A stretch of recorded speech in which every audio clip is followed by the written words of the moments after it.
ನಾನು ಹಿಂದೆ ಈ ಒಂದು ಮಂಡ್ಯ ಜಿಲ್ಲೆಯಲ್ಲಿ 200 ಕುಟುಂಬದಲ್ಲಿ ರೈತರ ಆತ್ಮಹತ್ಯೆ ಆದಾಗ ಪ್ರತಿ ಮನೆಗಳಿಗೆ ಭೇಟಿ ಕೊಟ್ಟಿದ್ದೇನೆ.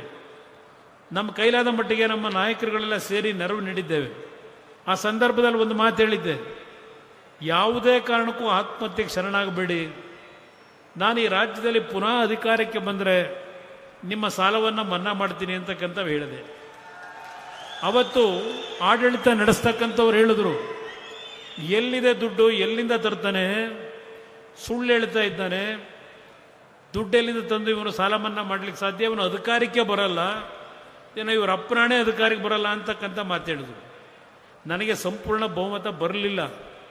ಆದರೆ ಅವತ್ತು ಮಂಡ್ಯ ಜಿಲ್ಲೆಯ ಜನ, ಇಲ್ಲೇನು ವೇದಿಕೆ ಮೇಲೆ ಕೂತಿದ್ದಾರೆ ನಮ್ಮ ಸ್ನೇಹಿತರು, ಒಂದೊಂದು ಕ್ಷೇತ್ರದಲ್ಲಿ 40-50 ಸಾವಿರ ಅಂತರದ ಬಹುಮತ ಕೊಟ್ಟು 7 ಜನನ್ನೂ ನೀವು ಆಯ್ಕೆ ಮಾಡಿ ಕಳಿಸ್ಕೊಟ್ರಿ.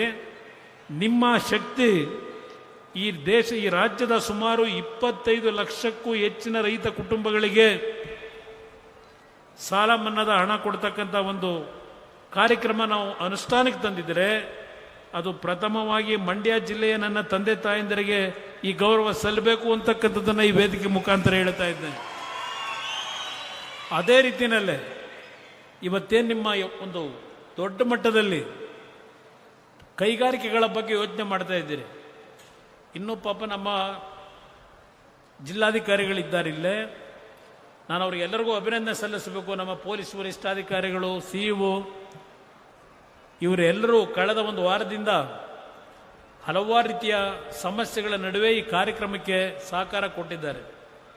ನಮ್ಮ ಆಡಳಿತ, ಜಿಲ್ಲಾ ಆಡಳಿತ, ಪೊಲೀಸ್ ಇಲಾಖೆ ಎಲ್ಲ ರೀತಿಯ ಸಹಕಾರ ಏನು ಕೊಟ್ಟಿದ್ದಾರೆ, ಅವ್ರಿಗೂ ಸಹ ನಾನೀಗ ಅಭಿನಂದನೆ ಸಲ್ಲಿಸಬೇಕು. ಅವರೆಲ್ಲರೂ ಇವತ್ತು ಯಾವ ಕೈಗಾರಿಕೆಗಳ ಅಭಿವೃದ್ಧಿಗೆ ಒಂದು ಜಾಗದ ಅವಶ್ಯಕತೆ ಇದೆ, ರಾಜ್ಯ ಸರ್ಕಾರಕ್ಕೂ ಪತ್ರ ಬರೆದಿದ್ದೇನೆ.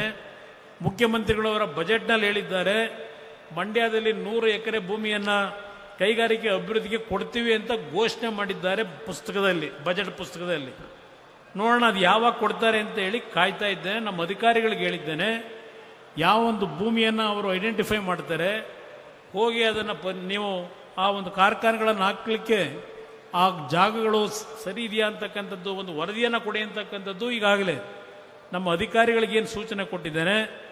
ಇವತ್ತಿನ ಈ ಒಂದು ಸಭೆಯಲ್ಲಿ, ಈ ಸಭೆಯನ್ನು ಏನು ನಾನೇನು ಬಂದು ಇಲ್ಲಿ ಪ್ರತಿನಿತ್ಯ ಇರಲಿಲ್ಲ, ನೀವೇ ಎಲ್ಲ ಈ ಜವಾಬ್ದಾರಿಯನ್ನು ತಗೊಂಡು ಇಂಥ ಒಂದು ದೊಡ್ಡ ಸಭೆಯನ್ನು ಮಾಡಿದ್ದೀರಿ.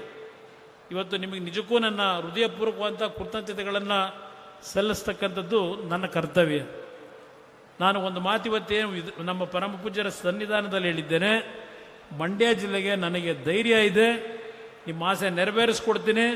ನಿಮ್ಮ ಹೃದಯದಲ್ಲಿ ಶಾಶ್ವತವಾಗಿ ಕುಮಾರಣ್ಣ ಅಂತಕ್ಕಂಥದ್ದನ್ನು ನೆಲೆಯೂರ್ತಕ್ಕಂಥ ರೀತಿಯಲ್ಲಿ ನಿಮ್ಮ ಒಂದು ನಿರೀಕ್ಷೆಗಳನ್ನು ಮುಟ್ಟುತ್ತೇನೆ ಅಂತಕ್ಕಂಥ ನಂಬಿಕೆ ನನಗಿದೆ.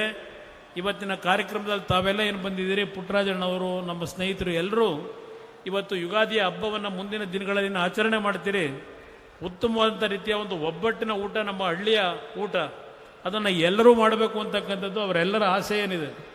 ಆ ಆಸೆಯ ಪ್ರಕಾರ ನೀವೆಲ್ಲರೂ ಊಟವನ್ನು ಮಾಡಿ ಹೊರಡಬೇಕು ಅಂತಕ್ಕಂಥದ್ದನ್ನು ಹೇಳಿ, ಈ ಒಂದು ಸಂದರ್ಭದಲ್ಲಿ ಪುನಃ ಇವತ್ತೇನು 15 ಕೋಟಿ ವೆಚ್ಚದಲ್ಲಿ ಮಾಡ್ತಾ ಇದ್ದೇವೆ, 14 ಕೋಟಿ ವೆಚ್ಚದಲ್ಲಿ, ಅದು ಸಣ್ಣ ಪ್ರಮಾಣದಲ್ಲಿ ಆಗೋದಿಲ್ಲ. ಮುಂದಿನ ದಿನಗಳಲ್ಲಿ ಹಲವಾರು ರೀತಿಯ ಒಂದು ಖೇಲೋ ಇಂಡಿಯಾದ ಕಾರ್ಯಕ್ರಮಗಳಿಗೆ CSR ಫಂಡ್ಗಳ ಮುಖಾಂತರ ಮಂಡ್ಯ ಜಿಲ್ಲೆ ಅಲ್ಲ, ಅಕ್ಕಪಕ್ಕದ ಜಿಲ್ಲೆಯಿಂದಲೂ ಯುವಕರು ಇಲ್ಲಿ ಬಂದು ಹಲವಾರು ರೀತಿಯ ಕ್ರೀಡೆಯಲ್ಲಿ ಪ್ರೋತ್ಸಾಹವನ್ನು ಪಡೆಯತಕ್ಕಂಥ ನಿಟ್ಟಿನಲ್ಲಿ ನಮ್ಮ ಮನ್ಸುಖ್ ಮಾಂಡವ್ಯ ಅವರ ಒಂದು ಭಾವನೆ ಏನಿದೆ, ಇವತ್ತು ಯುವಕರು ಬೆಳಿಬೇಕು, ನಮ್ಮ ದೇಶದ ಕೀರ್ತಿಯನ್ನು ಎತ್ತಬೇಕು ಅಂತಕ್ಕಂಥದ್ದು. ಈಗಾಗಲೇ ನೀವು ನೋಡ್ತಾ ಇದ್ದೀರಿ, ಕ್ರಿಕೆಟ್ನ ಒಂದು ಕ್ರೀಡೆಯಲ್ಲಿ ಮಹಿಳಾ ಶಕ್ತಿ, ನಾರಿ ಶಕ್ತಿಯ ಒಂದು ವಿಶ್ವದಲ್ಲೇ ಖ್ಯಾತಿಯನ್ನು ಪಡಿತಾ ಇರತಕ್ಕಂಥ ನಿಟ್ಟಿನಲ್ಲಿ ವರ್ಲ್ಡ್ ರೆಕಾರ್ಡ್ ಏನು ಮಾಡ್ತಾ ಇದ್ದಾರೆ.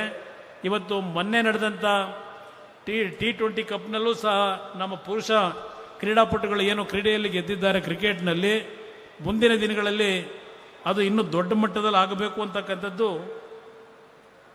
ನಮ್ಮೆಲ್ಲರ ಆಶೆ ಏನಿದೆ. ಈ ಒಂದು